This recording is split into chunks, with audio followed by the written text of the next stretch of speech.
परेशान हैं, उन्हें तो कम से कम इस धर्म की सियासत में मत घसीटिए। आप सभी का हमारे साथ जुड़ने के लिए बहुत बहुत शुक्रिया। शाहनवाज जी आपका भी और सुरेंद्र राजपूत जी आपका, साथ ही जनक लगातार आपसे भी हम आगे जुड़ते रहेंगे।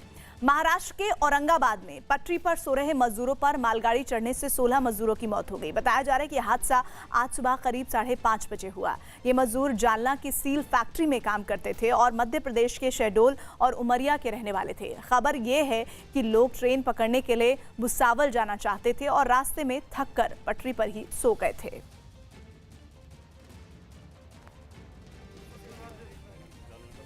हादसे वाली जगह से हमारे सहयोगी सिद्धार्थ जानकारी दे रहे हैं। मैं उसी जगह पर हूं जहां पर 14 से 16 लोगों की दर्दनाक मजदूरों की मौत हुई जो एमपी के थे।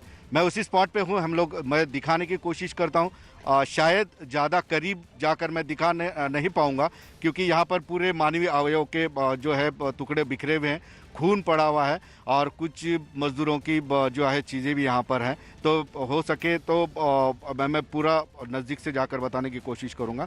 ये मजदूर एमपी के थे और जालना के एक स्टील इंडस्ट्री में काम करते थे और जो है औरंगाबाद से कुछ विशेष ट्रेनें चलाई जा रही थी और शायद उसी होप से ये लोग यहाँ पर आ रहे थे कि जालना से कोई मध्य प्रदेश जाने के लिए जो है ट्रेन मिल जाए। वो जालना से निकले। यहाँ पर जो स्पॉट पे हम लोग खड़े हुए, यहाँ पर वो लोग रात में 3-4 बजे के तकरीबन यहाँ पर आ गए और थके आ रहे मजदूर यहाँ पर सो गए। और हम लोगों को सबको पता है, उसी तरह से मजदूरों को भी ये लगा होगा कि अभी रेलवे पूरे बंद है, कहीं पे रेलवे नहीं चल रही है, तो इस ट्रैक पे रेलवे नहीं आएगी।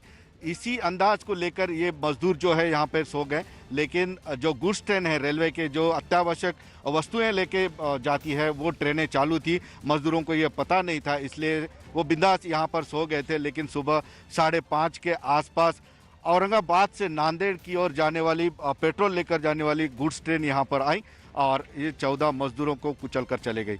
एक बात ये है कि ये मजदूर जो है 16 मजदूर जो है हादसे घटनास्थल पर ही दम तोड़ा और बाकी 4 लोग बच गए थे। मैं कोशिश ये करता हूँ बताने की कि मजदूरों की काफ़ी चीज़ें जो यहाँ पर खून से लथपथ है, खून से सनी है।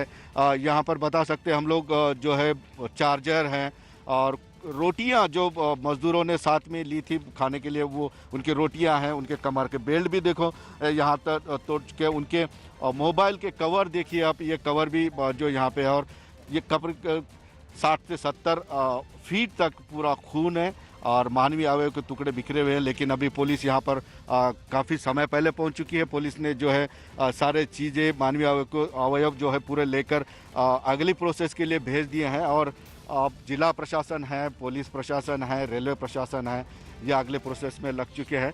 यहाँ पर अपने गांव पहुंचने का सपना लेकर जा रहे मजदूर यहाँ पर तो नहीं रहे, लेकिन उनकी यादें जो है, अभी सिर्फ उनकी जो यादें हैं, उनकी चीज़ें जो पड़ी है, खून से सन पड़ी है, खून से भरी हुई है, तो यही यादें बोल सकते हैं। मजदूर तो नहीं बचे।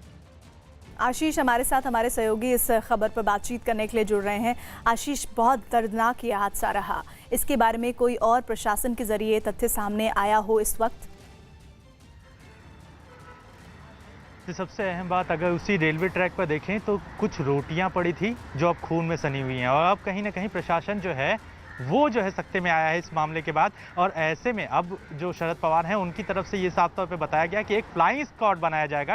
ये फ्लाइंग स्क्वाड जो होगा वो लगातार जो उत्तर प्रदेश, बिहार या फिर कर्नाटक की तरफ जा रहे लोग होंगे उनसे सीधे संपर्क करेगा। एडमिनिस्ट्रेशन की तरफ से ये फ्लाइंग स्क्वाड जो है जगह जगह पे लोगों से मिलेगा और इसके बाद उनकी समस्याएं सुनकर उनके रहने खाने का बंदोबस्त करेगा जब तक कि उनके जाने का इंतजाम नहीं हो जाता। सबसे अहम बात यह है कि ये जितने भी लोग थे, ये मजदूर, ये किसी भी राज्य के निर्माण में सबसे अहम भूमिका निभाते हैं। लेकिन आज इस लॉकडाउन में उनके पास पैसे नहीं है कि वो जो है ट्रेनों से जा सके, तो ऐसे में कहीं ना कहीं उन्होंने सड़क का रास्ता अपना लिया है और इसी कोशिश में कि ट्रेन जो है वो मिल जाए औरंगाबाद के लिए ये सभी मजदूर रवाना हुए थे और इसी दौरान हादसे का शिकार हुए हैं।